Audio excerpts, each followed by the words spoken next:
शहर की व्यस्त सड़क पर शाम का वक्त था। गाड़ियां लगातार हॉर्न बजा रही थीं। लोग जल्दी में इधर उधर जा रहे थे। चन्नू अपनी पीली शर्ट और नीली चड्ढी पहने फुटपाथ पर उछल कूद कर रहा था। अचानक उसकी नज़र एक औरत पर पड़ी जो बहुत घबराई हुई लग रही थी। उसके हाथ में एक भारी सा थैला था। वो बार बार इधर उधर देख रही थी, जैसे किसी बात से डरी हुई हो। चन्नू को शक हुआ। उसने ध्यान से देखा तो औरत ने वो थैला एक बेंच के नीचे रख दिया और तेजी से वहां से चली गई। चन्नू का दिल जोर जोर से धड़कने लगा। उसे महसूस हुआ कुछ तो गलत है। उसने फौरन लोगों को इशारों से सावधान करना शुरू किया।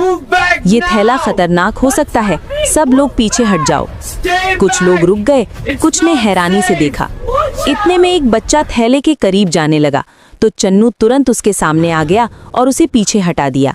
चन्नू जोर जोर से हाथ हिलाकर सिक्योरिटी गार्ड को बुलाता है। गार्ड आता है और फौरन पूरा इलाका खाली करवा देता है। थोड़ी देर बाद सिक्योरिटी टीम पहुंचती है और थैले को सुरक्षित तरीके से हटा लिया जाता है। सब लोग सुकून की सांस लेते हैं। एक बड़ा हादसा होने से बच जाता है।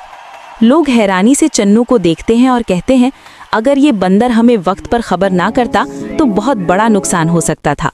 चन्नू मुस्कुरा देता है और सिर हिलाकर इशारा करता है कि हमेशा सतर्क रहना चाहिए।